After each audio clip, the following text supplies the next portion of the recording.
سنجیدہ کرنے کے لیے اس بات کو ضرور سماعت فرمائیں۔ غزوہ بدر کیوں پیش آئی اور اس کے اسباب کیا تھے؟ یہ ہر اہل علم کے ذہن میں اٹھنے والا ایک سوال ہے۔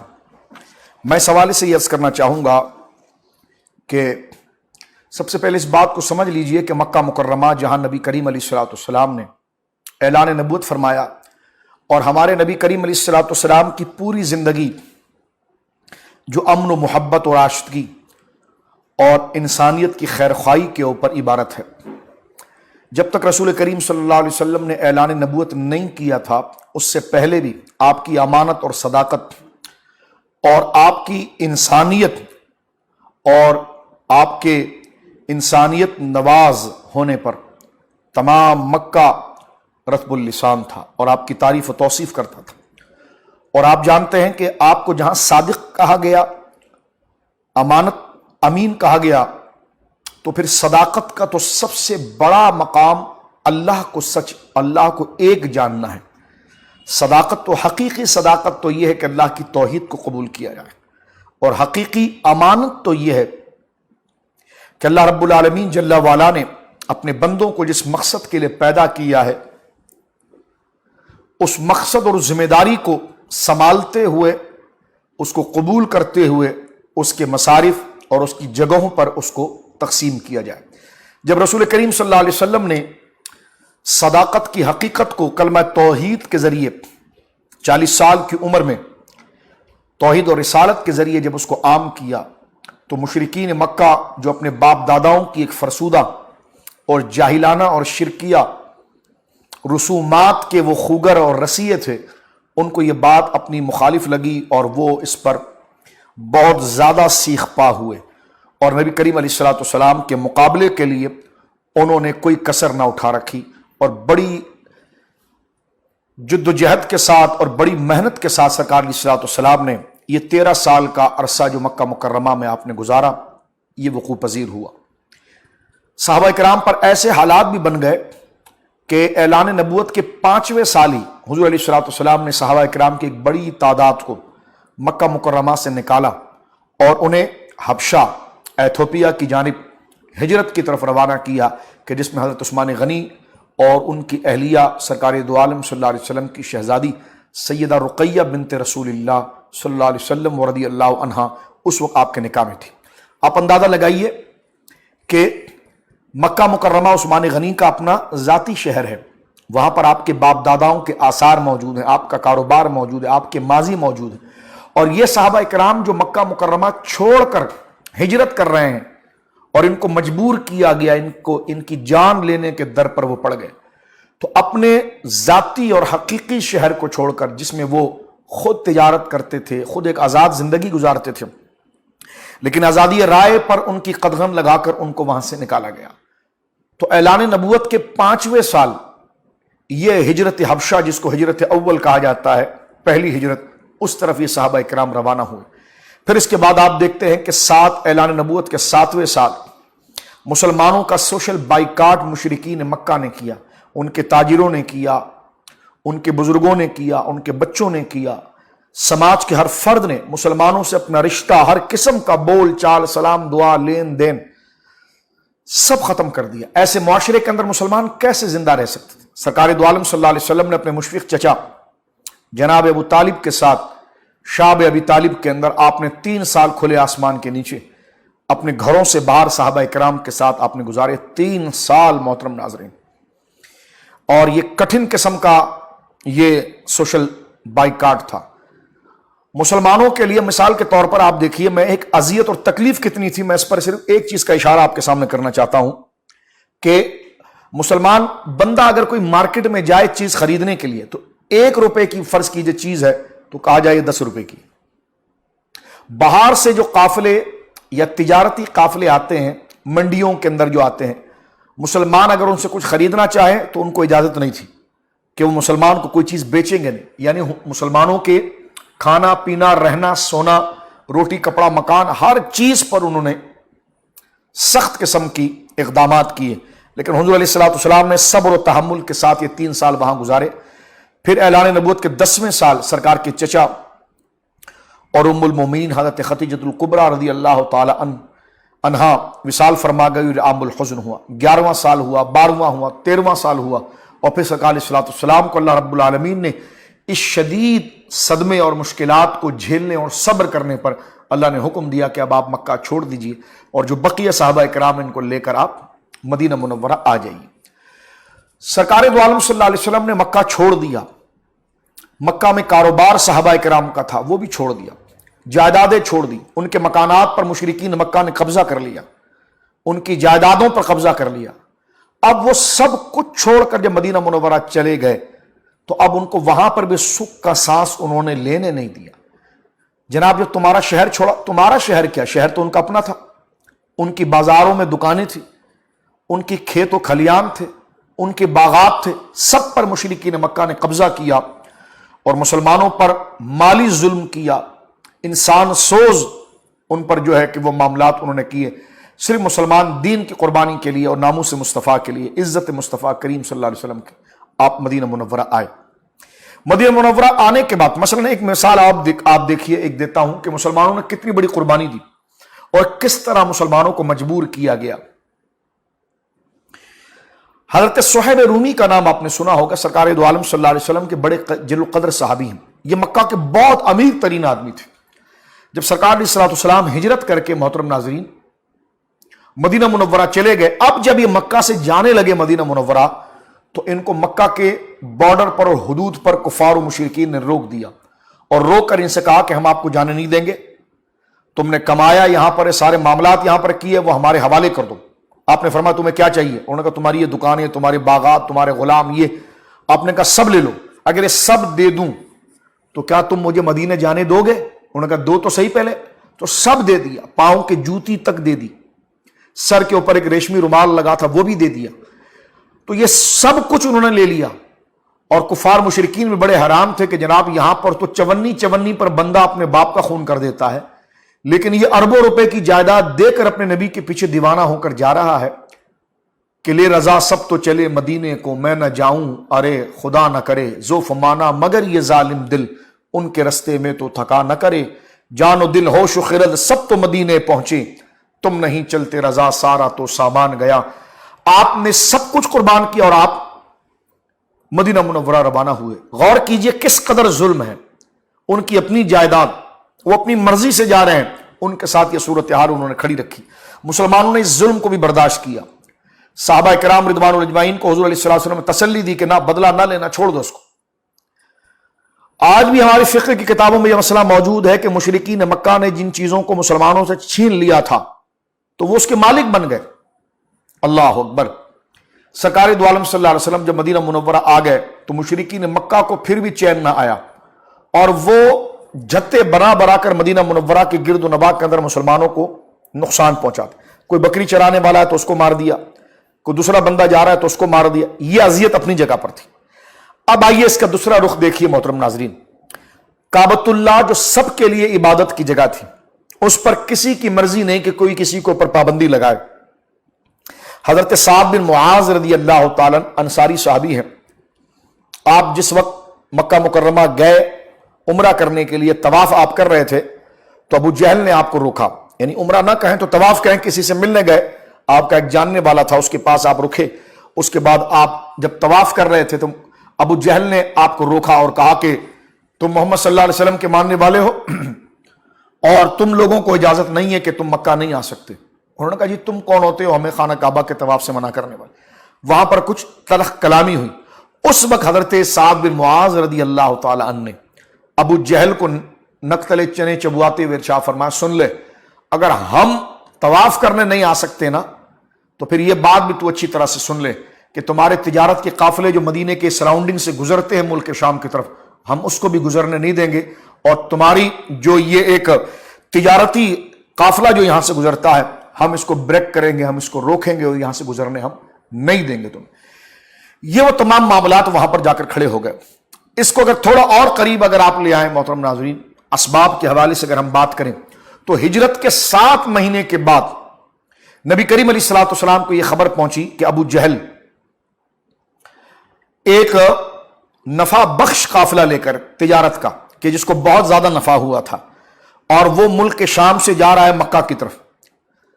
تو سرکار دو عالم صلی اللہ علیہ وسلم نے اپنے چچا حضرت حمزہ رضی اللہ تعالی عنہ سید الشہداء میرے آقا کاشف الکربات رضی اللہ تعالی عنہ کو یہ حکم دیا کہ آپ 30 بندے لے کر جائیں اور ابو جہل کے اس قافلے کو روکیں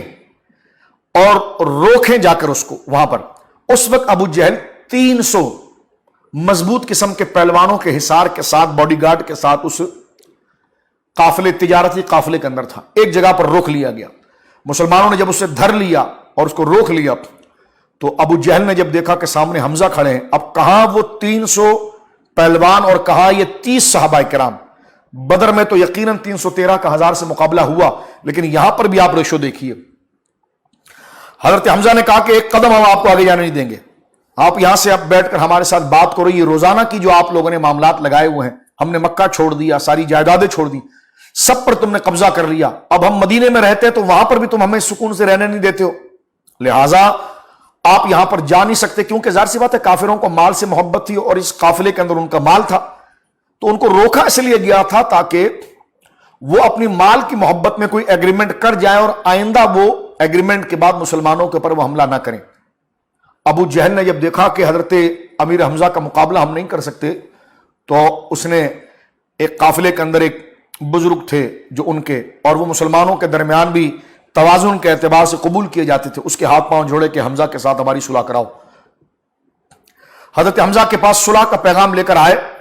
حضرت حمزہ رضی اللہ تعالی نے صلح کر دی اور اس قافلے کو چھوڑ دیا. اب آپ دیکھیے یہاں سے پتہ چلا کہ مسلمان تجارتی قافلوں کو لوٹنے والے نہیں تھے, اور نہ مسلمان شہر سے باہر نکل کر کسی گزرنے والے مسافر کو قتل کرنے والے تھے. یہ ایک آسان موقع تھا کہ ابو جہل یہی مار دیا جاتا اور اس کے قافلے کے تمام لوگوں کو قتل کر دیا جاتا, اس کے سارے مال کو لوٹ لیا جاتا اور مسلمان لے کر آ جاتے. اور یہ کیوں ہوتا آپ کہتے؟ تو میں کہوں گا اس لیے ہوتا کہ ابو جہل 30 مسلمانوں کے سامنے کمپرومائز پر آ گیا تھا. ابو جہل وہ عظیم فرعون ہے کہ بدر کے اندر جب اس کو روکا ابو سفیان نے کہ تم نہ آؤ, تو وہ صلح کی طرف نہیں آیا, وہ 1000 کے لشکر کو دے کر طاقت میں سامنے آیا.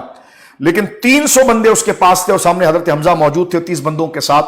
تو آپ غور کیجئے, اس وقت وہ سمجھ گیا تھا کہ میں نے اگر کوئی بدماشی کی تو مسلمان وہاں یہیں پر مجھے گاڑ کے رکھ دیں گے اور سارا معاملہ چلا جائے گا. تو اس وقت وہ حضرت حمزہ سے ڈر کر اس نے صلح کی. تو اب ایسا دشمن جس نے مکہ سے نکالا, مکہ میں ظلم کیا اور ہمارا سب سے بڑا جانی دشمن ہے اور اس وقت کا سب سے بڑا فرعون ہے, حضرت حمزہ چاہتے تو وہیں اس کو گاڑ کے رکھ دیتے, لیکن آپ نے صلح کو ترجیح دی, آپ نے درگزری کو ترجیح دی. تو میں طلباء جو بیٹھے ہیں, میری بہنیں جو بیٹھی ہیں, میری مائیں جو بیٹھی, میرے بزرگ بیٹھے, میں ان سے کہوں گا کہ سریہ حمزہ کا مطالعہ کیجیے آپ, تو آپ کو یہ پتا چلے گا کہ ہجرت کے 7ویں مہینے میں ہونے والا یہ سریہ بتاتا ہے کہ مسلمانوں کو کسی کے قافلے کو لوٹنے سے کوئی غرض نہیں تھی, نہ ان کو کوئی طلب اور طمع تھی, ورنہ یہ سارا مال ہاتھ میں تھا. اب آپ دیکھیے کہ صرف ان کو سبق سکھانا تھا کہ تمہارے تجارتی معاملات یہاں سے گزرتے ہیں, اگر تم نے بدماشی کی تو ہم تمہارے تجارتی معاملات کو روکیں گے, اور روکیں گے اس لیے کہ تمہیں سبق سکھانے کے لیے کہ تم ہمارے ساتھ بیٹھ کر ایک امن کا ایگریمنٹ, ایک معاہدہ کرو, تاکہ تم جو ہے وہ مسلمانوں کے اوپر چڑھائی کرنے کا کسی صورت میں نہ سوچ سکو. اب آپ غور کیجئے, میں سمجھتا ہوں کہ جو سنجیدہ لوگ ہیں اور منصف مزاج لوگ ہیں وہ میری بات سے سمجھ چکے ہوں گے کہ صحابہ کرام مسافروں کو مارنے والے یا قافلوں کو لوٹنے والے نہیں تھے, اور اس میں آپ کے سامنے واضح بات ہو گئی کہ بدماشی کرنے والے مکہ کے مشرکین تھے. سرکار دو عالم صلی اللہ علیہ وسلم کو سن 2 ہجری کے قریب, جس میں رمضان کے روزے فرض ہوئے تھے, ایک بات پتا چلی کہ ابو سفیان جو قریش مکہ کے سردار ہیں, کیونکہ اس ایگریمنٹ کے بعد بھی وہ کچھ نہ کچھ چشمک چل رہی تھی, سرکار نے فرمایا اس دفعہ تو ان کو ہم چھوڑیں گے نہیں, ان کو بٹھا کر ہم ان کے پورا معاملہ ان کے ساتھ کریں گے. اتنے میں سرکار کو خبر پہنچی کہ ابو سفیان ایک کامیاب اور تجارتی قافلہ لے کر ملک شام سے جا رہے ہیں مکہ کی طرف, اور اس قافلے کی سب سے بڑی اہمیت یہ ہے کہ مکہ کے ہر بندے کا پیسہ اس میں لگا ہوا. تو گویا کہ اگر اس قافلے کو روک دیا جائے تو سارا مکہ گھٹنے کے بل بیٹھ جائے گا, کیونکہ ظاہر سی بات ہے ان کی قیمتی چیز اس میں موجود ہے, ان کا مال موجود ہے, ان کا بینیفٹ موجود ہے, ان کی پوری زندگی کمائی لگی ہوئی ہے.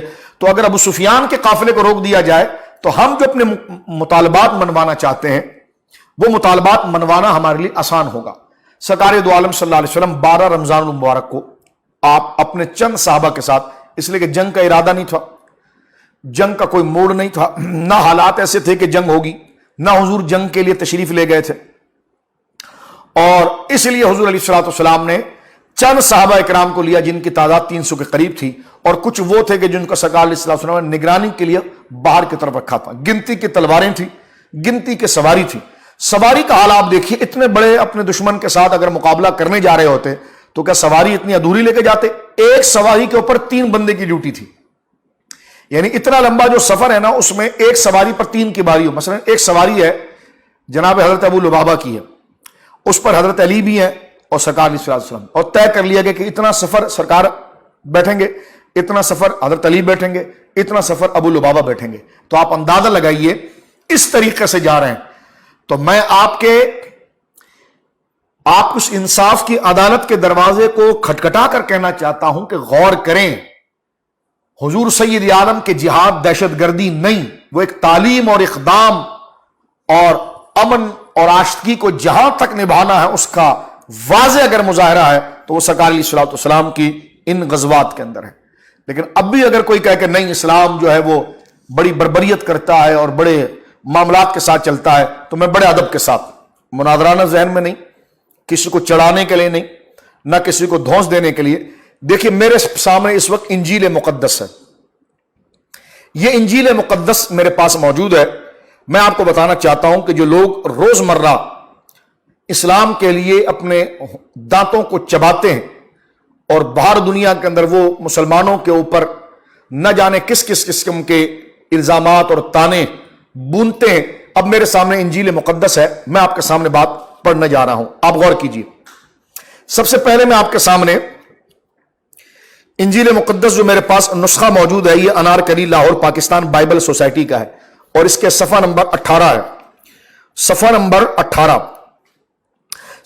18 ہے، یہ متا ہے اور باب نمبر 10 ہے اور آیت نمبر 34 اور 35 ہے۔ اس میں حضرت عیسیٰ علیہ نبی علیہ الصلوۃ والسلام کا ایک قول موجود ہے، یہ آیت نمبر 34 میں پڑھ رہا ہوں، 34 اور 35، متا باب نمبر 10 اور آیت نمبر 34، 34 اور 35، اور اگر آپ اس کو لے لیں، یہ انجیل مقدس یعنی ہمارے خداوند یسوع مسیح نیا عہد نامہ، یہ جو اس کے اوپر لکھا ہوا ہے، اور یہ پاکستان بائبل سوسائٹی انارکلی کا اگر آپ نسخہ لیں تو اس کا صفحہ نمبر 18 ہے۔ میں پہلے عرض کر رہا ہوں، یہ میں چڑھانے کے لیے نہیں عرض کر رہا، تصویر کا صحیح رخ بتانے کے لیے میں آپ کو بتانا چاہ رہا ہوں۔ تو یہ متا ہے، متا کا باب نمبر 10 ہے اور آیت نمبر 34 اور 35 کے درمیان ہے۔ حضرت عیسیٰ علیہ السلام کہتے ہیں، یہ نہ سمجھو کہ میں زمین پر صلح کراتے آیا ہوں، صلح کرانے نہیں بلکہ تلوار چلوانے آیا ہوں۔ تو اب آپ دیکھیں کہ اس میں موجود ہے کہ حضرت عیسیٰ علیہ السلام نے کہا کہ میں تلوار چلوانے آیا ہوں۔ تو ایک تو اس بات پر آپ غور کریں۔ میں ایک اور آیت آپ کے سامنے پڑھنا چاہتا ہوں اسی میں سے، اور یہ جو نسخہ میں نے آپ کے سامنے ذکر کیا ہے اس کا صفحہ نمبر 149 ہے، یعنی لوقا، اور لوقا کا باب نمبر 22 ہے اور اس کی آیت نمبر 36 ہے۔ اس میں کہ اس میں یہ واضح طور پر ذکر کیا گیا ہے کہ اس نے ان سے کہا، مگر اب جس کے پاس بٹوا یعنی پاکٹ ہو، والیٹ ہو بھی، اور جس کے پاس نہ ہو وہ اپنی پوشاک یعنی اپنے کپڑے بیچ کر تلوار خریدے۔ یہ انجیل مقدس میں سے میں نے پہلے متا سے پڑھا آپ کے سامنے کہ جس میں حضرت عیسیٰ علیہ نبی علیہ الصلوۃ والسلام کہہ رہے ہیں میں صلح کرانے نہیں آیا، میں جدا کرانے آیا ہوں اور میں تلوار چلوانے آیا ہوں۔ اور یہاں پر لوقا کے اندر کہا کہ اپنے پوشاک بیچو، تم اپنے جو بٹوے ہیں وہ بیچو اور تلواروں کو خریدو۔ یہ 2 حوالے میں نے آپ کے سامنے پڑھے۔ ایک آخری حوالہ یہاں پر میں پڑھنا چاہتا ہوں، یہ ہے اسی کے صفحہ نمبر 129، جس کو میں نے یہ عہد نامہ قدیم انجیل مقدس کا جو میں نے آپ کے سامنے پڑھا ہے۔ اب اس کے آ جائیے صفحہ نمبر 129 پر۔ تو 129 یعنی اس سے پہلے میں نے آپ کے سامنے 149 پڑھا ہے اور اس سے پہلے 18 پڑھا ہے۔ تو اب 129 میں حضرت عیسیٰ علیہ السلام کی جانب ایک قول اور منسوب ہے یہاں پر، یہ بھی گویا کہ لوقا کی بات ہے، اور اس میں لوقا ہے اور لوقا کا باب نمبر 13 ہے اور آیت نمبر 51 ہے. اس میں کہتے ہیں کہ کیا تم گمان کرتے ہو کہ میں زمین پر صلح کرانے آیا ہوں؟ میں تم سے کہتا ہوں نہیں، میں جدائی کرانے آیا ہوں، میں جدائی کرانے. اب دیکھیے یہ 3 حوالے میں نے آپ کے سامنے انجیل مقدس کے پڑھے. میں کہتا ہوں کہ مجھے بتائیے کہ اسلام کے اوپر یہ الزام لگانا اور یہ معاملات کو دھرنا کہ انہوں نے فلاں کے قافلے کو لوٹ لیا، فلاں کے معاملے کو کر لیا، میں کہتا ہوں کوئی نبی جب وہ اقدام کرتا ہے تو اس کو شرارت کے ساتھ، اس کو تخریب کاری کے ساتھ، اس کو پستی ذہنیت کے ساتھ تعبیر کرنا یہ کسی سلجھے ہوئے شخص اور بااخلاق اور منصف مزاج شخص کا کام نہیں ہوتا. دیکھیں یہ باتیں انجیل مقدس کے اندر بھی موجود ہے کہ جس میں واضح طور پر حضرت عیسیٰ علیہ السلام یہ کہہ رہے ہیں کہ اپنے اور یہ دیکھیے کہ تم اپنے بٹوے بیچو، اپنے پوشاک بیچو اور تلوار خریدو، اور میں صلح کرانے نہیں آیا، میں جدائی کرانے آیا ہوں. کیوں؟ اس لیے کہ بنی اسرائیل کے لوگوں نے آپ کے مشن کو متاثر کرنے میں آپ کو اتنا ستایا کہ صرف 3 سال حضرت عیسیٰ نے گزارے اور یہ حالت آ گئی کہ حضرت عیسیٰ نے کھل کر کہا کہ ان کے لیے گویا کہ تلوار اٹھاؤ. یہاں رسول مکرم کو دیکھیے آپ کہ آپ نے 13 سال مدینہ منورہ میں گزارے اور ہر قسم کی صلح جس پر میں نے سریہ حمزہ کا بھی آپ کے سامنے ذکر کیا، میں نے ہجرت کے واقعے کی طرف آپ کے سامنے اشارہ کیا. بنیادی بات بدر کے اندر یہ ہے سوال کہ واقعہ بدر ہم سنتے رہتے ہیں، لیکن یہ بات سنیے کہ ریزن کیا تھا بدر کا، بدر کیوں لڑی گئی، اس کی وجہ کیا تھی. تو اب یہاں پر دیکھیں سرکار نے 13 سال اور یہ 2 سال 15 سال حضور نے برداشت کیا، اور اس کے بعد بھی حضور لڑنے کے لیے نہیں گئے. ابو سفیان کے اس قافلے کو روکنے گئے کہ جس میں مکہ کے ہر بندے کا پیسہ لگا ہوا تھا، اس کو صرف اس لیے روکنا چاہتے تھے کہ جب یہ اپنے مال کی محبت اور اپنے نقصان کو جب یہ سامنے دیکھیں گے تو یہ گھٹنے کے بل بیٹھ کر ہمارے ساتھ امن کا ایگریمنٹ کریں گے. تو میں نے آپ کے سامنے بائبل بھی رکھی ہے اور رسول کریم صلی اللہ علیہ وسلم کا یہ عمل مبارک بھی میں نے آپ کے سامنے ابھی رکھا ہے. سریہ حمزہ کو آپ ذہن میں رکھیے. سرکار دو عالم صلی اللہ علیہ وسلم 12 رمضان المبارک، موضوع تو ناظرین بہت بڑا ہے لیکن میں اس کو ٹو دا پوائنٹ جو چیزیں آپ کے سامنے رکھنا چاہتا ہوں. قرآن میں سورہ انفال کو آپ دیکھیں، سورہ انفال میں بدر کا ذکر بڑی تفصیل کے ساتھ کیا گیا ہے. 12 رمضان المبارک کو سرکار دو عالم صلی اللہ علیہ وسلم مدینہ منورہ سے روانہ ہوئے اپنے کچھ صحابہ اکرام کو لے کر، جس میں کچھ مہاجر بھی تھے اور کچھ انصار بھی تھے، اہل مدینہ بھی تھے. سرکار جب روانہ ہوئے ادھر ابو سفیان کو یہ اطلاع مل جاتی ہے کہ سرکار دو عالم صلی اللہ علیہ وسلم ہمارے قافلے کو روکنے کے لیے روانہ ہو چکے ہیں. اس نے فوراً اپنے ایک مخبر کو روانہ کیا اور مخبر کو بھیجا کہ تم جلدی جاؤ اور جا کر مکہ کے اندر مشرکین مکہ سے یہ کہو کہ دیکھو تم سب کا پیسہ اس میں لگا ہے، اب تم سب مکہ سے نکلو اور ایک لشکر تیار کرو اور محمد رسول اللہ صلی اللہ علیہ وسلم کے مقابلے پر لے کر آؤ تاکہ وہ یہ قافلہ نہ لوٹ سکے. اب وہ بندہ تیزی کے ساتھ پہنچ گیا مکہ. اس نے جا کر ابو جہل سے وہ بات کر لی کہ جناب یہ معاملہ ہو گیا. ابو جہل نے تو ایسے ہی وہ گویا کہ تیار بیٹھا ہوا تھا، اس کے سر پر اپنی موت منڈلا رہی تھی اور وہ بڑے غصے میں بیٹھا تھا. اس نے آواز لگائی اور 1000 کے زیادہ بندے تیار کر دیے اور ٹھیک قریب تھا کہ وہ مکہ سے نکلتا اور نکل گیا. وہ مکہ سے تھوڑا دور گیا تو ابو سفیان نے دوسرا ایک بندہ بھیجا کہ واپس چلے جاؤ، اس لیے کہ ہم مسلمانوں کے ہاتھوں سے بچ گئے ہیں، ہم نے نیچے سمندری راستہ اختیار کر کے بہت آگے نکل آئے ہیں. اب محمد رسول اللہ صلی اللہ علیہ وسلم اگر اپنے صحابہ کے ساتھ کوشش بھی کر لیں تو وہ ہمارے اس قافلے کو پکڑ نہیں سکتے، لہذا جنگ ٹل گئی ہے تو خواہ مخواہ اپنے سر کے اوپر جنگ طاری نہ کرو. ابو جہل سے کہا کہ جاؤ، دیکھو مسئلہ نپٹ گیا. سرکار پھر غور کریں ناظرین جو ہے میری بہنیں میرے بھائی اور طلباء، سرکار ایک تو جنگ کے لیے گئے نہیں تھے، سرکار اس قافلے کو کیوں روکنا چاہتے تھے میں نے آپ کے سامنے واضح کیا، سریہ حمزہ سے لے کر یہاں پر لیا. ایک بات. دوسری بات یہ کہ یہاں پر دیکھیں جب ان کا امیر ابو سفیان یہ کہہ رہے ہیں کہ جنگ ٹل گئی ہے تم چلے جاؤ، اور سرکار دو عالم صلی اللہ علیہ وسلم نے بھی دیکھا کہ جناب ابو سفیان جو ہے وہ نکل چکا ہے، اب واپس ہی آنا تھا. اتنے میں ابو جہل نے کہا کہ نہیں، جنگ ٹل گئی تو کیا ہوا، مسلمان اگر نکل آئے ہیں کیوں نہ نکلے بھائی، تم گھس گھس کے آئے دن مار رہے ہو، معاملات کر رہے ہو، اور وہ صبر اور اخلاق کا دامن نہیں چھوڑ رہے اور وہ اقدام نہیں کرنا چاہ رہے.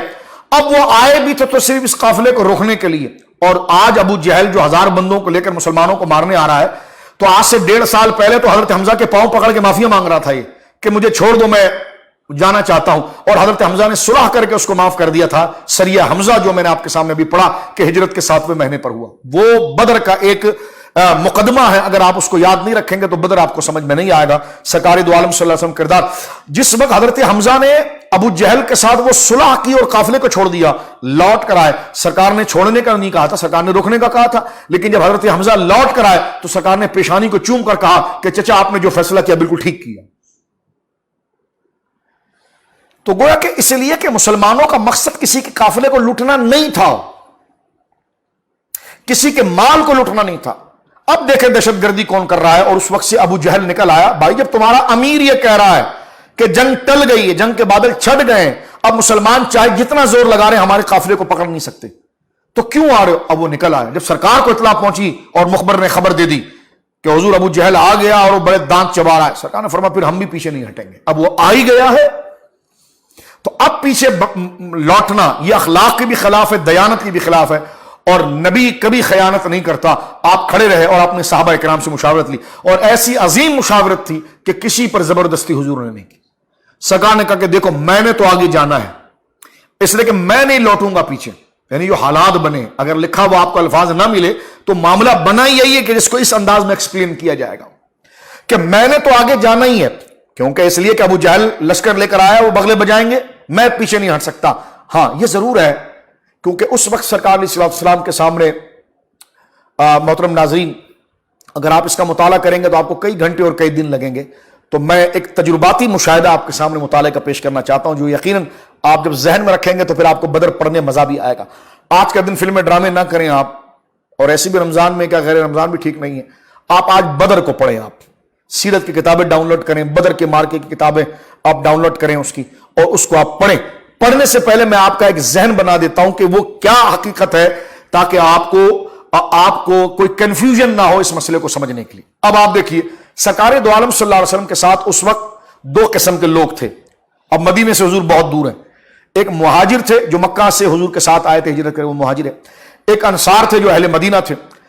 سرکار دو عالم صلی اللہ علیہ وسلم نے انصار کے ساتھ حضور کا یہ معاہدہ ہوا تھا مدینہ سے، اہل مدینہ سے، اور اہل مدینہ نے خود یہ کہا تھا کہ حضور اگر کوئی باہر سے کوئی بندہ مدینے پر حملہ کرے گا اور آپ کی طرف آئے گا تو ہم آپ کی جان اور اس دین کا دفاع کریں گے، چاہے اس کے لیے ہمیں اپنے بچے قربان کیوں نہ کریں۔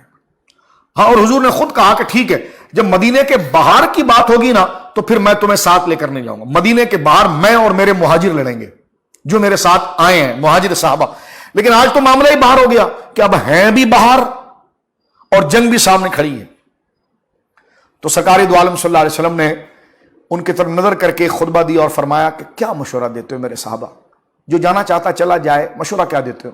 تو مہاجر تو ایسی اپنے سر بکف تھے اور اپنی ہتھیلیوں پر اپنے سر کو رکھ کر حضور کے قدموں میں رکھنے کے لیے تیار تھے۔ انہوں نے کہا یا رسول اللہ صلی اللہ علیہ وسلم آپ جو فیصلہ کریں گے ہم کھڑے ہیں۔ مہاجر کے خطبات جتنے بھی ہیں اس کا خلاصہ یہ کہ آپ نے فرمایا، مہاجرین نے کہا کہ حضور یہ تو بدر کی بات ہے اور یہ تو مکہ والوں کی بات ہے، آپ ابھی ہمیں کہیں کہ گھوڑے اور اونٹ کو دوڑاتے ہوئے حبشہ کے سمندر تک پہنچ جاؤ یہاں سے، تو ہم اپنی بیوی بچوں سب کو بھول کر اس بات کو کرنے تیار ہیں۔ سرکار نے دعائیں دی اس ہمت پر، اس استقامت پر کہ موت سامنے کھڑی ہے، اور وہ کافر جو اس وقت 3 گنا زیادہ اور اس وقت کے تمام جدید اسلحوں کے ساتھ ہر اس کا سپاہی لیس ہے، اور مسلمانوں کے پاس تلواریں بھی کم ہیں، سواریاں بھی کم ہیں۔ اس میں مہاجرین کا جذبہ دیکھ کر سرکار علیہ السلام بہت خوش ہوئے۔ سرکار نے دوبارہ خطبہ دیا، پھر مہاجرین نے کھڑے ہو کر کہا یا رسول اللہ صلی اللہ علیہ وسلم ہم قوم بنی اسرائیل نہیں ہیں، ہم حضرت موسیٰ علیہ السلام کی قوم نہیں ہیں کہ جب جنگ کی بات آئی فرعون کے ساتھ تو موسیٰ علیہ السلام کی قوم نے کہا کہ اے موسیٰ علیہ السلام ہم اس پہاڑ کی چوٹی کے اوپر بیٹھے ہوئے ہیں، آپ اور آپ کا رب تو بڑا طاقتور ہے نا، آپ اور آپ کا رب لڑو، جو جیت گیا ہم اس کے ساتھ ہوں گے، ہم اس پہاڑی پر بیٹھے ہوئے ہیں۔ آپ نے فرمایا صحابہ نے کہ ہم موسیٰ علیہ السلام کی قوم نہیں، حضور یہ ہو نہیں سکتا کہ کوئی کافر اپنا ہاتھ آپ کی طرف بڑھا دے اور ہم زندہ رہیں، حضور یہ کبھی نہیں ہو سکتا۔ سرکار علیہ السلام نے دعائیں دی۔ تیسری دفعہ جب حضور نے کہا نا تو انصار سمجھ گئے کہ حضور بار بار جو کہہ رہے ہیں تو وہ اشارہ ہماری طرف ہے۔ تو حضرت سعد بن معاذ جیسا دلیر اور غیرت مند صحابی، کبھی آپ سعد بن معاذ کو پڑھیں، وقت میرے پاس مختصر ہے، ورنہ بدر کا واقعہ کئی دنوں تک بیان کرنے کا واقعہ ہے، کئی دنوں تک لے جانے کا واقعہ ہے۔ اس کی ایک ایک لمحوں کے اندر اتنی زیادہ تعلیم ہے، اور اسلام کی نالج اور اسلام کا صحیح رخ اگر سمجھنا ہے تو کسی مدبر سنجیدہ آدمی کے سامنے بیٹھ کر آپ بدر کو پڑھ لیں، سارا اسلام آپ کو سمجھ میں آ جائے. لیکن ایک ہمارے وہاں یہ کہ ایک دن بدر بیان ہوتا ہے، تو لہذا میں اس لیے تفصیل واقعہ کی طرف جانے کی بجائے ٹو دا پوائنٹ چند چیزیں آپ کے سامنے جو طلباء بیٹھے ہیں سمجھانا چاہتا ہوں کہ جو آج تک ہم اپنی زندگی سے ہم نے مطالعے کے ساتھ سمجھا ہے بدر کو. اتنی کتابیں میں ہم نے بدر کے واقعات پر اللہ کے فضل سے جو دیکھی ہے، علماء کی گفتگو سنی ہے، جو اس کا نچوڑ اور جو اس کا تجربہ آتا ہے وہ ہم آپ کے ساتھ شیئر کرنا چاہتے ہیں اللہ کی رضا کے. اب ذرا توجہ کیجیے، جب حضور نے تیسری دفعہ کہا نا کہ کیا کیا جائے تو سعد بن معاذ آگے آئے، کہنے کہ حضور آپ کا اشارہ ہم انصار کی طرف ہے، اہل مدینہ کی طرف ہے. سرکار نے فرمایا ہاں تم کیا کہتے ہو؟ انہوں نے کہا حضور تھا تو یوں ہی کہ آپ مدینے میں ہو اور باہر سے کوئی آئے تو ہم دفاع کریں گے، اور بقول آپ کے فرمان کے کہ ہم باہر کوئی ہوگا تو ہم کو مدینے میں رہنے دیں گے اور آپ مہاجرین کے ساتھ جائیں گے. لیکن حضور ہم اس عہد کے پابند نہیں، ہم آپ کے قول کے پابند ہیں. یہ حضرت سعد بن معاذ نے کی. سبحان اللہ. یہ سعد بن معاذ کا وہ مبارک خطبہ ہے جو آج آپ اللہ اکبر جنت البقیع کے اندر آرام فرما رہے ہیں. اللہ رب العالمین آپ کی قبر مقدسہ کو انوار و تجلیات کی آمجگاہ بنائے، اور بنی بھی اللہ ان کے صدقے ہماری دونوں جہانوں کی زندگیوں کو سنوارے. حضرت سعد بن معاذ نے کہا یا رسول اللہ صلی اللہ علیہ وسلم ہم نے آپ کے ذریعے اللہ کو پر ایمان لایا، آپ پر ایمان لایا، آپ کی ہر بات پر ایمان لایا. آپ بالکل بے فکر ہو جائے، آپ ہاں کہیں تو اس میں ہماری ہاں ہے. حضور اگر آپ اشارہ کریں تو یہ قریبی جگہ پر سمندر موجود ہے، مکہ کا قافلہ تو بہت دور ہے، وہاں تو بچنے کی امید ہے کہ ہمیں یقین ہے کہ آپ ہمارے ساتھ ہیں، ہم جا کر کھڑے ہو جائیں گے تو کافر دم دبا کر بھاگ جائیں گے. لیکن سامنے سمندر موجود ہے، اس میں چھلانگ مارنے کے بعد ہمیں زندگی کی کوئی امید نہیں کہ ہم بچ جائیں گے. لیکن یا رسول اللہ اگر آپ اس سمندر میں بھی چھلانگ مارنے کے لیے کہیں گے نا ہمیں، تو ہم گھوڑوں کے ساتھ اس سمندر کے اندھیروں میں بھی اپنے آپ کو دھکیل دیں گے جس سے آنے کی کوئی امید نہیں ہے. سرکار کی آنکھیں نم ہو گئی، اور سرکار علیہ الصلوۃ والسلام فرمایا کہ بس یہی بشارت تھی بدر کی فتح کی. اگر تم میں اللہ نے یہ اجتماعیت دی ہے نا تو پھر اللہ کی مدد آئے گی. اور سرکار علیہ الصلوۃ والسلام بدر کی طرف، سرکار دو عالم صلی اللہ علیہ وسلم بدر کی طرف سرکار روانہ ہو گئے. اور جب سرکار روانہ ہوئے بدر کی طرف، اللہ اکبر، تو آسمان سے فرشتوں کا نزول بھی ہوا. 5000 کے قریب فرشتے یکا یک 1000 3000 5000 سورہ انفال کے اندر موجود ہے، ان کا نزول بھی ہوا.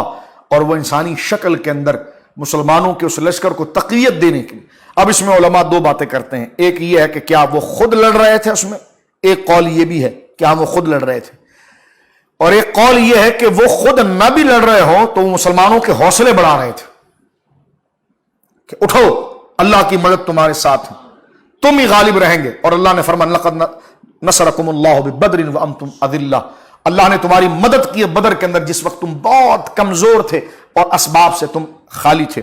جب صحابہ کرام رضوان اجمعین وہ اس بدر کے مقام پر پہنچے، اللہ رب العالمین حرمین کے اس راستے کو پھر اہل ایمان کے لیے کھول دے. وہ بدر کی وادی کے جس سے گزرنے کے بعد ہائے ہائے بندہ اپنے آپ کو بھول جاتا ہے، اہل و عیال کو بھول جاتا ہے، اپنے ماضی کو بھول جاتا ہے، مستقبل کو بھول جاتا ہے. صرف وہ وہیں کا رہ کر اپنے اندر ایک گداز، ایک رونق، ایک جتنے لوگ مجھے دیکھ رہے ہیں وہ خود جانتے ہوں گے کہ جو بدر پہنچتے ہوں گے نا تو ایک دوسرے کو اس طرح دیکھتے ہیں، دیکھ تو رہے ہیں یہ کون ہے، لیکن اندر سے وہ ایک دوسرے کو نہیں دیکھ رہے ہوتے ہیں. وہ آنکھیں دیکھ رہی ہوتی، بڑی توجہ کر کے ایک دوسرے کو پہچاننا پڑتا ہے. اندر سے ایسے انوار و تجلیات اور ایسے انہماک، بندہ مکمل دنیا سے کٹ کر اللہ کا ہو جاتا ہے. اللہ کی عزت کی قسم، جب بندہ بدر کے سٹاپ کو کراس کر کے گزرتا ہے اور بالخصوص اس مارکے والی کی جگہ کے قریب سے گزرتا ہے اور سامنے وہ جبل الرماد، اللہ اکبر، وہ آج بھی پہاڑ گواہی دے رہا ہے جس پر 5000 فرشتے اترے تھے. وہ ریت کا پہاڑ آج بھی ہے، اس کے قریب سے گزرتے ہوئے بندے کے رونگٹے کھڑے ہوتے ہیں. آج بھی انوار و تجلیات، روحانیت کا وہ گویا کہ وہ نزول ہے کہ بدر کی وادی آج بھی عصر و مغرب کی اذان کے وقت میرا اکثر گزر ہوا وہاں پر ایسا لگتا ہے کہ جس طرح کی یہ فضا، یہ آواز اللہ کے عرش پر ہو رہی ہے. ایسی روحانیت.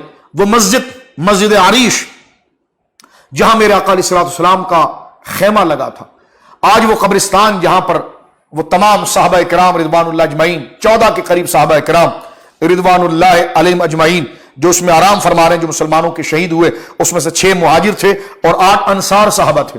اور پہلے شہید ہونے والوں میں حضرت مہجہ جو حضرت سیدنا فاروق اعظم کے غلام تھے اور یمنی تھے، سب سے پہلے شہادت ان کی ہوئی کہ انہوں نے للکارا اور آگے بڑھے اور وہ شہید ہوئے۔ ایک روایت ہے کہ تیر سب سے پہلے ان کو لگا اور انہوں نے جام شہادت نوش کیا۔ تو وہ اصحاب بدر، شہدائے بدر جہاں آرام فرما رہے ہیں، وہ وادی نہیں، ایک بقعہ نور ہے، ایک نور کی وادی ہے جہاں پر پہنچ کے دلوں سے زنگ ختم ہو جاتا ہے، دلوں میں ایک جلا نصیب ہوتی ہے۔ اللہ رب العالمین جل وعلا حجاز مقدسہ کی ان تمام فضاؤں کو مسلمانوں کے لیے دوبارہ بحال کر دیں، اور حجاز مقدسہ کے صدقے اللہ رب العالمین تمام مملکت اسلامیہ اور بالخصوص مملکت خداداد پاکستان پر اپنا خاص فضل فرمائے۔ مسلمان جب پہنچ گئے بدر کے مقام پر، میں بہت مختصر کر دیتا ہوں، اور حال یہ ہوا کہ مسلمان جہاں پر رکے تھے تو سرکار کو مشورہ دیا گیا کہ یا رسول اللہ یہ جگہ جو ہے کچھ سخت ہے، یہاں پر اگر نہ رکیں آگے کی طرف اگر بڑھ جائیں تو کیا خیال ہے؟ سرکار نے فرمایا چلو ٹھیک ہے۔ آگے جب مسلمان پہنچے تو وہ جگہ تھوڑی زمین پر دھسی ہوئی اور دلدل نما جگہ تھی، یعنی تھوڑی نرم جگہ تھی۔ کافروں نے آ کر خیمے لگا دیے تھے گویا کہ بڑی چالاکی کے ساتھ چٹیل زمین کے اوپر، اور اس میں صحابہ کرام رضوان اللہ علیہ مجمعین، کچھ صحابہ کرام رضوان اللہ علیہ مجمعین جو سرکار دو عالم صلی اللہ تعالی علیہ وسلم کے ساتھ وہاں پر موجود تھے، اور جب وہ اس مقام کے قریب پہنچے اور سرکار علیہ السلام نے حکم دیا کہ ٹھیک ہے یہاں پر خیمے لگا دیے جائیں، اور عریش جو ہے وہ سرکار علیہ السلام کا وہ عریش تیار کر دیا گیا کہ جس میں صحابہ کرام سرکار علیہ السلام جلوہ گر ہوں گے، اور تمام معاملات وہاں پر طے پا گئے۔ یہ صورتحال بھی بن گئی، عریش کے پیچھے سے ایک جگہ رکھی گئی کہ اگر بدر کے اندر کوئی پسپائی کا معاملہ ہوتا ہے تو سرکار دو عالم صلی اللہ علیہ وسلم کے ساتھ چند صحابہ کرام پیچھے سے نکلیں گے، اور پیچھے جو صحابہ کرام کی ایک رسد موجود ہے ان کے ساتھ ملیں گے۔ اب حضور مشورہ دیں گے کہ دوبارہ لوٹ کر آنا یا مدینے کی طرف جانا ہے۔ یہ پوری پلاننگ صحابہ کرام نے کی ہے۔ یہ بہت زبردست ایک دلچسپ سبجیکٹ ہے، خیمے کہاں پر لگائے گئے، کیوں لگائے گئے، عریش کی کیا وجہ تھی، اس پر باقاعدہ لکھا گیا۔ یہ ایک الگ موضوع ہے، انشاءاللہ زندگی رہی تو کبھی ہم اس پر گفتگو کریں گے کہ صحابہ کرام نے کس ذہانت کے ساتھ، عسکری ذہانت کے ساتھ اپنے خیموں کو ترتیب دیا۔ اب صحابہ کرام میں کچھ وہ تھے کہ نماز کا وقت ہے، کچھ کا وضو نہیں ہے، کچھ کو غسل کی حاجت تھی، تو شیطان ان کے اندر اب وسوسے ڈالنے لگا۔ جس طرح آج کل وائرس پھیل رہا ہے تو شیطان مومنوں میں وسوسے ڈال رہا ہے کہ دین کا کیا ہوگا، اسلام کا کیا ہوگا، اللہ کی توحید کا کیا ہوگا، شفا کیسے ملے گی۔ میں نے کہا یہی کام شیطان کا ہے۔ ہمارے لیے یہ وائرس جو ہے نا، یہی ہمارے لیے، جتنا ہم کمزور ہیں تو ہمارے لیے یہی بدر ہے۔ بدر کے میدان میں صحابہ کرام کو وسوسے دلا رہا تھا شیطان کہ تم تو خود ناپاک ہو، اس حال میں مر گئے تو کیا ہوگا۔ ناپاک سے مراد یعنی ناپاکی تمہارے اوپر ہے، تم نے جناب ابھی تک غسل نہیں کیا کچھ لوگوں نے، تو یہ ناپاکی اور یہ جو بظاہر ناپاکی اور یہ جنبی تم ہو تو تمہارا تو غسل نہیں، اس حال میں مر گئے تو تمہارا کیا ہوگا، ناپاک جاؤ گے، وضو نہیں ہے۔ تو صحابہ کرام کیونکہ بڑے حساس تھے تو ان کے دل میں یہ خیال آتا گیا، تو اللہ رب العالمین نے رات میں بارش نازل فرمائی۔ بارش کا کرم یہ ہوا کہ صحابہ کرام نے اپنے پانی جمع کر لیے مویشیوں کے لیے، جو دلدل کی جگہ تھی وہ پلین ہو گئی، چٹیل ہو گئی، جسے پانی چھڑک دیا گیا۔ کافروں نے جو چٹیل میدان تھا وہ کیچڑ بن گیا، ان کے خیمے ان پر گر پڑے، ان کی میخیں زمین سے اکھڑ گئی۔ اور قرآن کریم میں دیکھیں سورہ انفال میں آیت نمبر 11 میں کہا وَيُنَزِّلُ عَلَيْكُم مِّنَ السَّمَاءِ مَاءً لِيُطَهِّرَكُم بِهِ، غور کیجیے، اور اس کے بعد فرمایا وَيُذْهِبَ عَنكُمُ الرِّجْسَ الشَّيْطَانُ۔ اب یہ دو آیتیں فرمایا وَيُنَزِّلُ عَلَيْكُم مِّنَ السَّمَاءِ مَاءً لِيُطَهِّرَكُم بِهِ وَيُذْهِبَ عَنكُمُ الرِّجْسَ الشَّيْطَانُ، اور تم سے شیطان کی ناپاکی کو لے جائے، یہ پاکی ہو گئی۔ لیکن یہاں پر ایک بڑا دلچسپ معاملہ ہوا، جس طرح وہ آیت ہے انما یرید اللہ لیذھب عنکم الرجس اہل البیت ویطہرکم تطہیرا، اہل بیت کے لیے کہا کہ لیذھب علیکم الرجس، اللہ یہ چاہتا ہے کہ لے جائے تم سے ناپاکی۔ صحابہ کو کہا ویذھب عنکم الرجس الشیطان، لے جائے تم سے شیطان کی ساری نجاستیں۔ تو جس طرح اللہ نے اہل بیت کو پاک کرنے کا فرمایا، اس طرح صحابہ کی پاکی کا بھی بیان فرمایا۔ اب یہ کمبائن ہو، اور وہاں جو فرمایا حضرات اہل بیت کے لیے وہ طاہرکم تطہیرا، تمہیں اللہ پاک صاف کر دے، تو یہاں پر فرمایا وَيُنَزِّلُ عَلَيْكُم مِّنَ الْمَاءِ مِّنَ السَّمَاءِ مَاءً لِيُطَهِّرَكُم، کہ اللہ نے آسمانوں سے پانی اس لیے اتارا کہ وہ تمہیں پاک صاف کر دے۔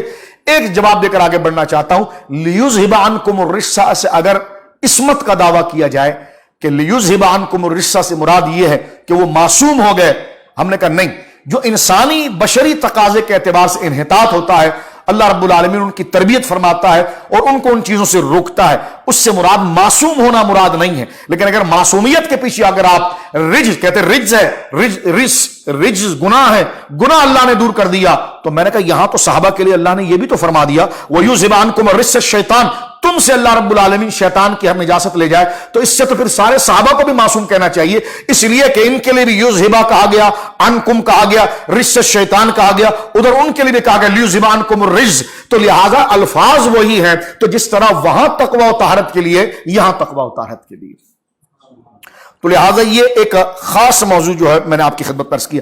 اب جب جنگ کا سلسلہ محترم ناظرین شروع ہوا صبح کے وقت، اور جب مبارزت دی گئی اور چیلنج کیا گیا ایک دوسرے کو، تو سرکار علیہ الصلوۃ والسلام نے انصار کو بھیجا. جو انصار پہلے تھے وہ جب آگے بڑھے وہ تو انہوں نے کہا کہ نہیں قریش مکہ، کیونکہ بڑے متکبر، انہوں نے کہا یہ تو ہمارے مقابلے کے نہیں ہیں، ہم قریشی لوگ ہیں اور یہ سبزیاں کھانے والے، سبزیاں لگانے والے، یہ ہم سے لڑیں گے، ہم ان کے ہاتھوں سے مارے جائیں گے. تو اتنے نخوت والے اور اتنے رکھ رکھاؤ، بیجا رکھ رکھاؤ والے تھے، وہ کہتے ہیں مریں گے بھی تو کسی اچھے آدمی کے ہاتھ سے، ہم نہیں لڑنا چاہتے اس سے، یہ ہماری توہین ہے.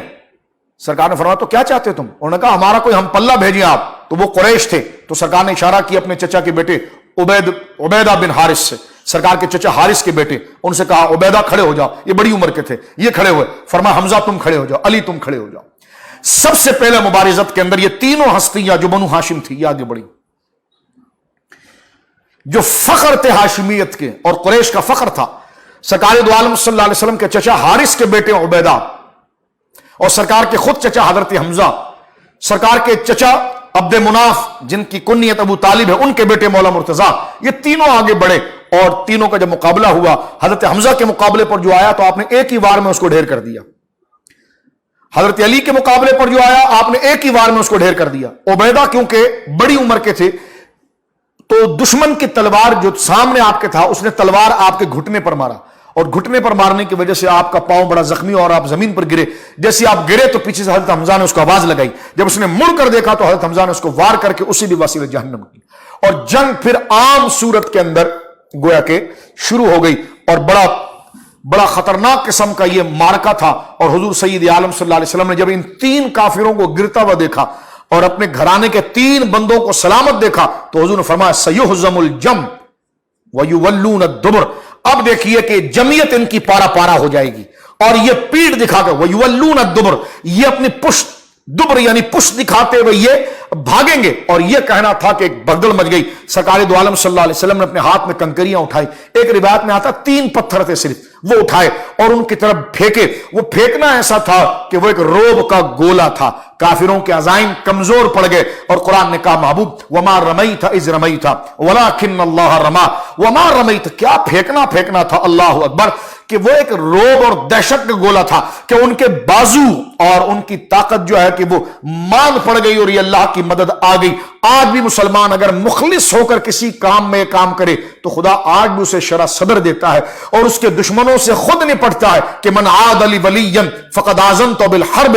فرمایا جو میرے ولی کو ترچھی نظر سے دیکھے گا اللہ خود اس سے جنگ کرے گا. اللہ اکبر. تو قرآن نے کہا کہ وما رمیت اذ رمیت ولکن اللہ رما. اور دیکھیں اس آیت کا رنگ بھی کتنا پیارا ہے. فرما وما رمیت، آپ نے نہیں پھینکا. رما یرمی مانا کنکری پھینکنا، تیر چلانا، یہ مانا پھینکنے کے رما یرمی. تو یہ اس کا واحد متکلم ہے، یہ اس کا واحد مذکر حاضر کا صیغہ ہے کہ وما رمیتا، اے نبی مکرم، وما آپ نے نہیں پھینکا، اذ رمیتا جبکہ آپ نے پھینکا، ولکن اللہ رما لیکن یہ اللہ رب العالمین نے پھینکا. امام راضی علیہ رحمت نے کہا کہ اس کا کیا معنی ہے کہ محبوب آپ نے نہیں پھینکا جبکہ آپ نے پھینکا. وما رمیتا آپ نے نہیں پھینکا، اذ رمیتا جبکہ آپ نے پھینکا، لیکن اللہ رمیتا اللہ رب العالمین نے پھینکا، ولکن اللہ رمیتا اللہ نے پھینکا. اس کا معنی یہ تھا، اس کا معنی یہ وما رمیتا آپ نے نہیں پھینکا بطور تخلیق کے، اذ رمیتا آپ نے پھینکا بطور سبب کے. یعنی کسی شے کو پیدا اللہ کرتا ہے، بندہ اس کے سبب بنتا ہے. تو جہاں نفی تھی وہ فعل کو پیدا کرنے کی تھی، اور جہاں ثبوت تھا وہ بطور سبب کے تھا. جس طرح کہ پیاس پانی نہیں بجھاتا، اللہ بجھاتا ہے. تو پانی پیاس بجھانے کے اندر سبب ہے، اللہ پیاس بجھانے کے اندر خالق ہے. تو لہذا وما رمیتا یہ خالق ہے، اذ رمیتا سبب ہے، ولکن اللہ رما جبکہ اللہ نے پھینکا. یہاں سے مسئلہ واضح ہو گیا کہ انسان نہ مجبور محض ہوتا ہے نہ مختار مطلق ہوتا ہے، اللہ رب العالمین درمیان میں اس کو اختیار عطا فرماتا ہے. تو یہ دیکھیے، یہ کہنا کہ سب کچھ اللہ سے ہونا، کچھ ہمارے لوگ تبلیغ کرتے ہیں سب کچھ خدا سے ہونا، بندے سے کچھ نہ ہونا. تو میں نے کہا یہ اذ رمیتا تو بندے سے ہو رہا ہے نا کہ آپ نے پھینکا. سب کچھ خدا سے ہونا بندے سے کچھ نہ ہونا، جب سب کچھ خدا سے ہونا بندے سے کچھ نہ ہونا تو پھر جنت و دوزخ کیوں ہے؟ نیک کام کیا تو اللہ نے کیا، برا کام کیا تو کیا معاذ اللہ نے کیا؟ کہ سب کچھ خدا سے ہونا بندے سے کچھ نہ ہونا. تو بطور تخلیق کے خدا سے ہونا اور بطور ثواب میں اجر کے اور جنت اور جہنم کے جو اس پر کردار ہو رہا ہے وہ اس کے اپنے ارادے اور کسب اور اختیار پر ہو رہا ہے. تو لہذا وما رمیتا جو ہے یہ تخلیق کی نفی ہے، اذ رمیتا یہ ارادے اور اختیار کا ثبوت ہے. آپ نے نہیں پھینکا جبکہ آپ نے پھینکا، ولکن اللہ رما لیکن یہ اللہ رب العالمین نے پھینکا. اور اس وقت سرکار دو عالم صلی اللہ علیہ وسلم کے کئی صحابہ کرام رضوان اللہ اجمعین نے بڑی جوان مردی کے ساتھ اس مارکے کو سر کیا اور سرکار علیہ الصلوۃ والسلام کے ساتھ وہ کھڑے رہے. اور صحابہ کرام کا گویا کہ جو سلسلہ ہے وہ صحابہ، یہ بڑی دلچسپ بات یہاں پر علامہ ابن کثیر نے کی ہے جو میں آپ کے سامنے شیئر کرنا چاہتا ہوں کہ بدر کے دن فرشتے آئے تھے، ان کی نشانی یہ تھی کہ ان کے سروں کے اوپر سفید دستاریں تھیں، اور خندق میں جب آئے تھے تو ان کے سروں کے اوپر ہری پگڑیاں تھیں. یہ علامہ ابن کثیر نے لکھا، خازن نے بھی لکھا. یہ بھی ہے کہ جب بدر کے اندر وہ آئے تو ان کے سروں پر ہرے امامے تھے، کیونکہ یہ ہرا رنگ جو ہے یہ بڑے اعزاز کا رنگ ہے، بڑے شان کا رنگ ہے. آج بھی عرب کے اندر ہرا رنگ اشراف اور سادات کی نشانی ہے.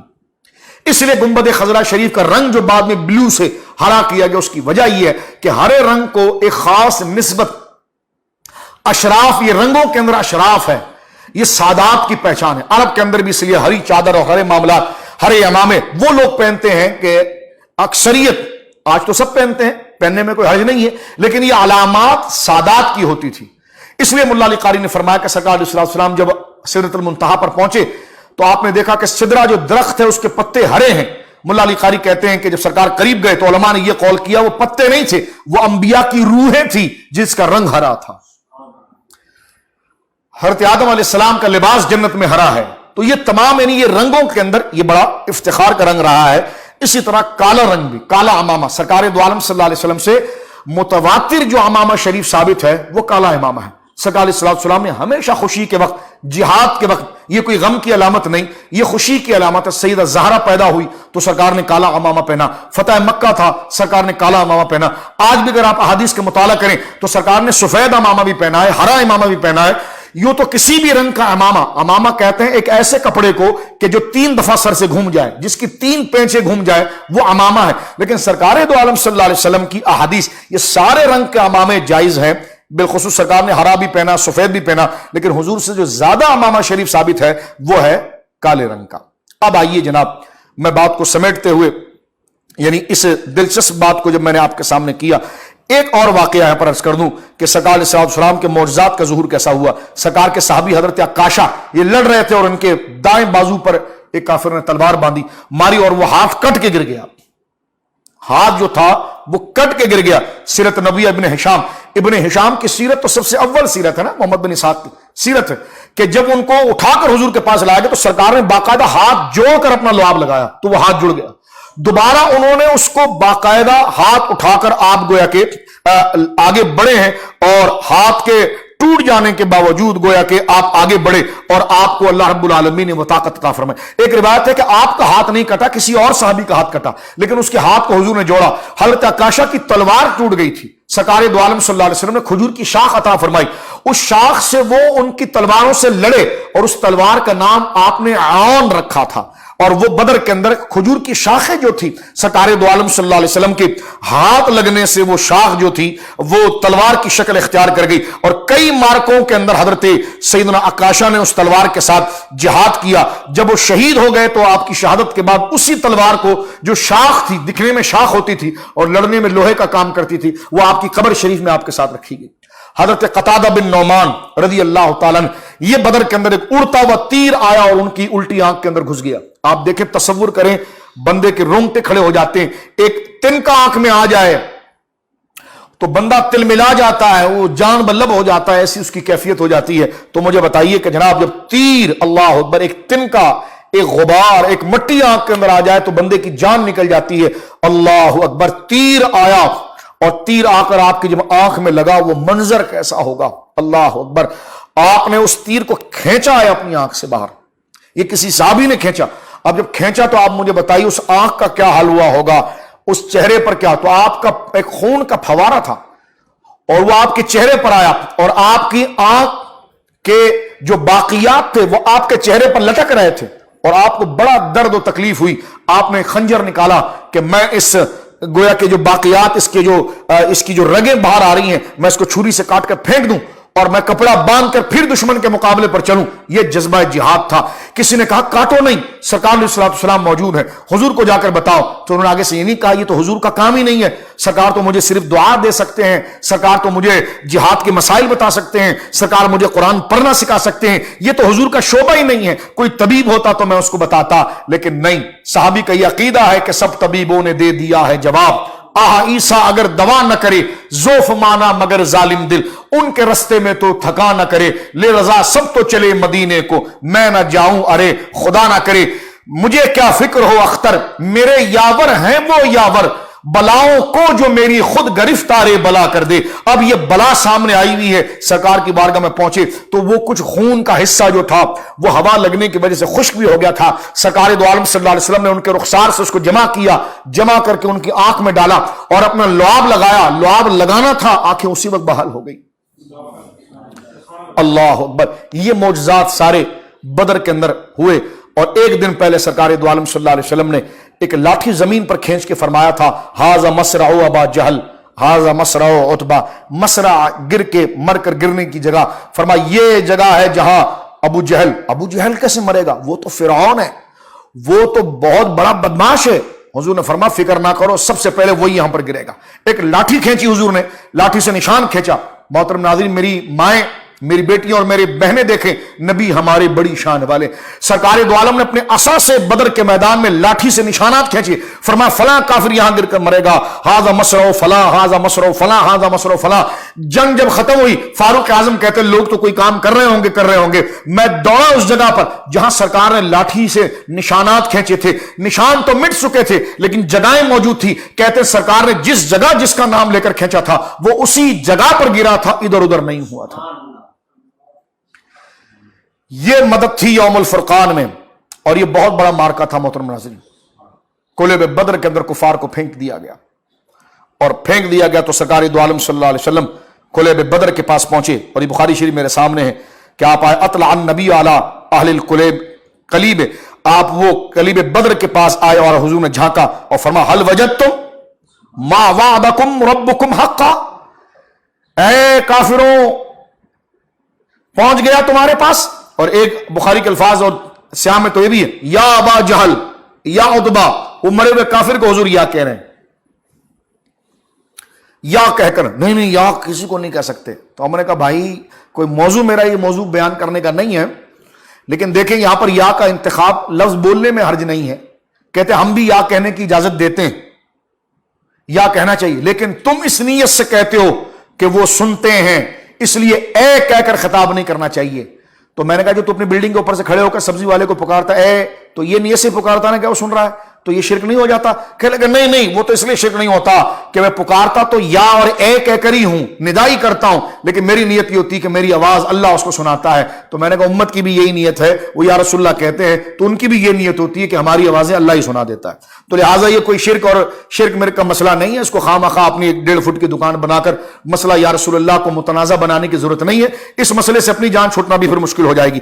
اب دیکھیے سرکار دو عالم صلی اللہ علیہ وسلم نے جب یہ کہا هل وجدتم ما وعدکم اللہ حقا، جو اللہ نے تم سے وعدہ کیا تھا وہ حق ہے کہ نہیں؟ فاروق اعظم آگے آئے اور کہنے کہ حضور ما انتم باسمع منہم، حضور آپ ان سے بات کر رہے ہیں کہ یا رسول اللہ آپ ان سے بات کر رہے ہیں کہ جو آپ کی بات جو ہے وہ آپ ان کو پکار رہے ہیں، آپ ان سے باتیں کر رہے ہیں، ان کے بدن کے اندر تو روحیں نہیں ہیں۔ سرکار دو عالم صلی اللہ علیہ وسلم فرمایا ولکن لا یجیبون، یہ میری بات تم سے، سرکار نے فرمایا ما انتم باسمع منہم ولکن لا یجیبون، میرے صحابہ یہ میری بات تم سے زیادہ سن رہے ہیں لیکن یہ جواب نہیں دے سکتے، یہ جواب نہیں دے سکتے۔ یہاں پر خیر سما موتا کا ایک بڑا مسئلہ حل ہوتا ہے. کہتے جی قرآن کہتا ہے انک لا تسمع الموتا، تم مردوں کو نہیں سناتے. میں نے کہا یہ تسمعو کا معنی سنانا نہیں ہوتا، سننا نہیں ہوتا ہے، سنانا، کہ لا انک لا تسمع الموتا، مردے نہیں سنتے. تو میں نے کہا سننے کی بات نہیں، سنانے کی بات ہے. سننا اور ہے، سنانا اور ہے. ہم بھی کہتے ہیں حضور نہیں سناتے، اللہ سناتا ہے. تو یہاں پر جو فرمایا گیا کہ انک لا تسمع الموتا، آپ نہیں سناتے، اللہ سناتا ہے.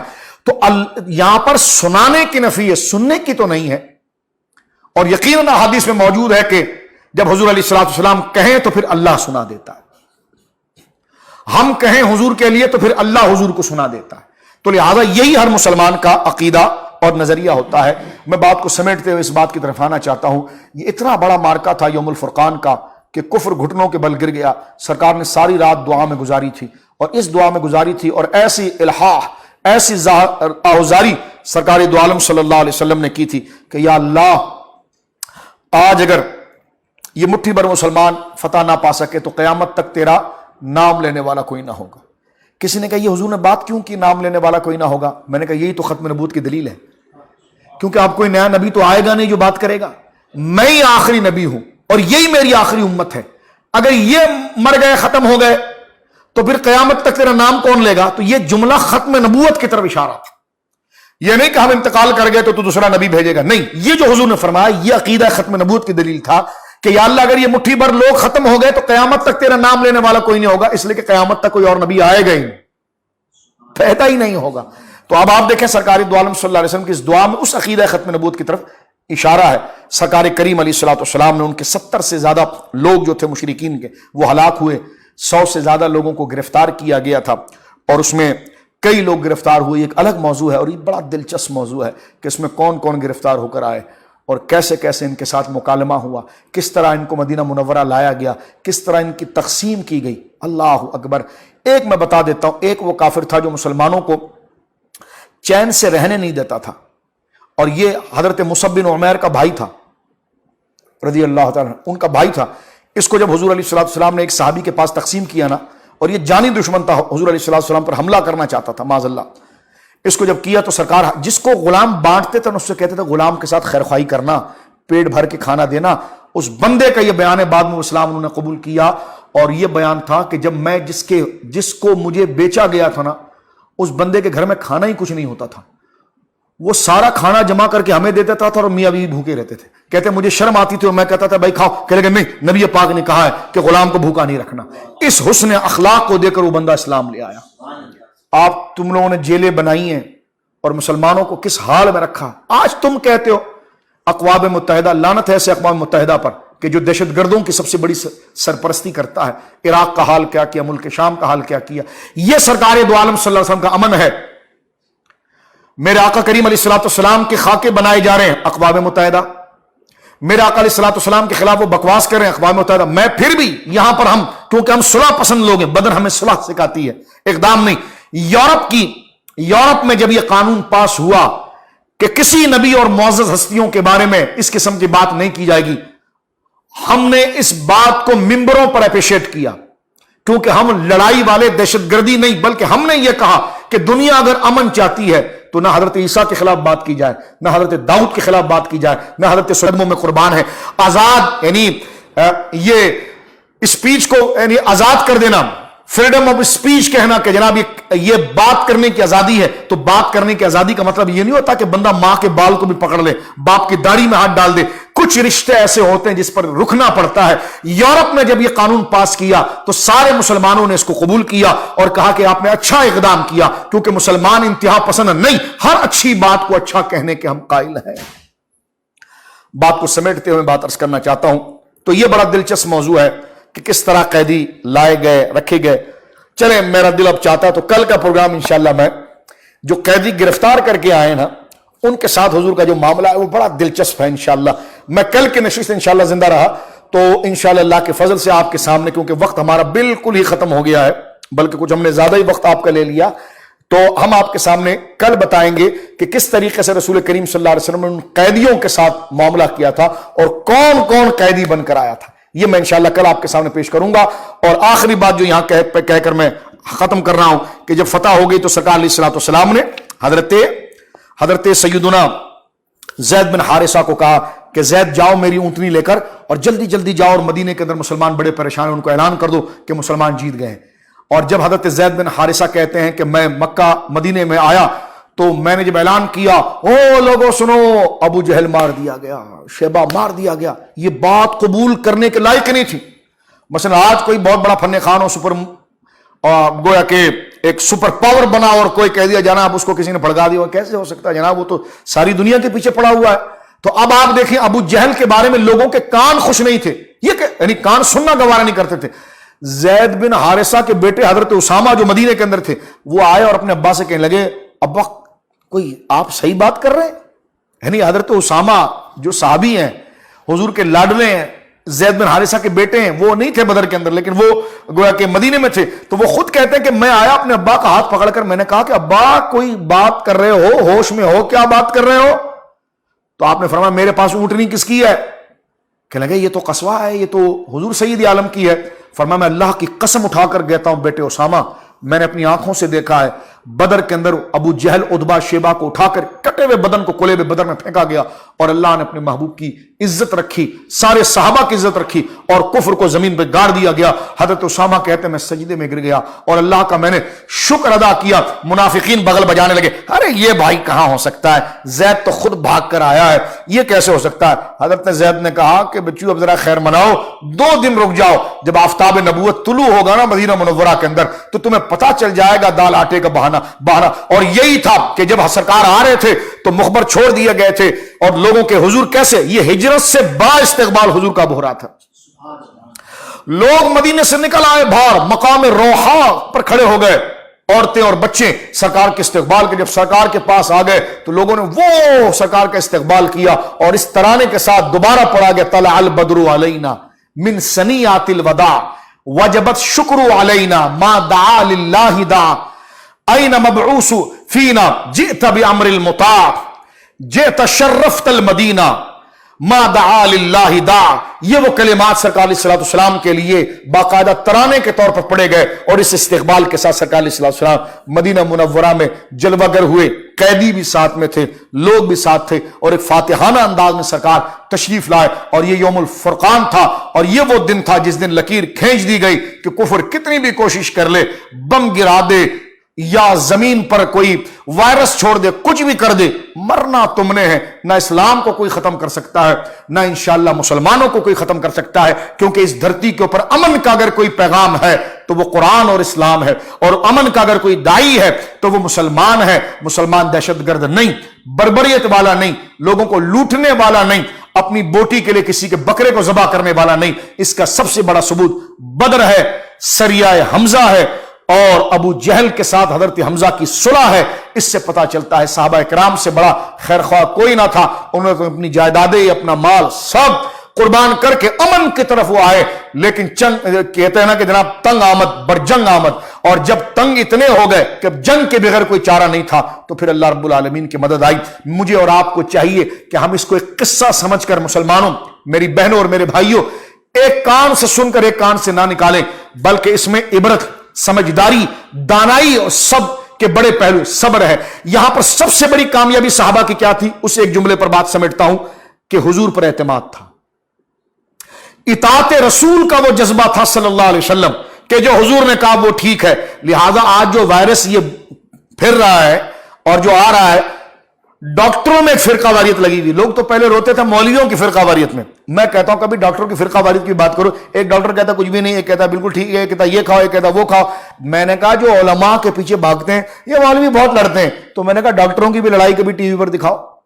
آج تو ڈاکٹروں میں بھی کتنے فرقے بن گئے۔ امریکہ میں بیٹھا ہوا ڈاکٹر کہتا ہے کچھ بھی نہیں، ہاتھ ملاؤ، یہ ہاتھ ملانے سے بچوں کو مٹیوں میں کھلاؤ، مٹی میں کھیلنے سے۔ ایک کہتا نہیں مٹی تو دور، مٹی کو دیکھو گے تو جراثیم لگ جائے گا۔ تو میں نے کہا یہ جو ڈاکٹروں میں مذہب بن گئے ہیں، تو ایسے اختلافات ہر ایک میں ہوتے ہیں، اس کو تانا بنا کر کسی کے اوپر تان کرنے کی حاجت نہیں ہے۔ دیکھو آج ڈاکٹروں کے اختلافات ایسے تو مولویوں کے اختلافات نہیں ہے کہ جس میں آج ڈاکٹروں کے ایک دوسرے کے خلاف مناظرے شروع ہو گئے ہیں۔ تو کہنے کا مقصد یہ ہے کہ آج مسلمانوں کو چاہیے کہ اطاعت رسول کو پابند کریں۔ ضرور اس موسم کے اندر وہ پابندی کریں، وہ احتیاط کریں، لیکن وائرس خالق نہیں ہے، وائرس مؤثر حقیقی نہیں ہے۔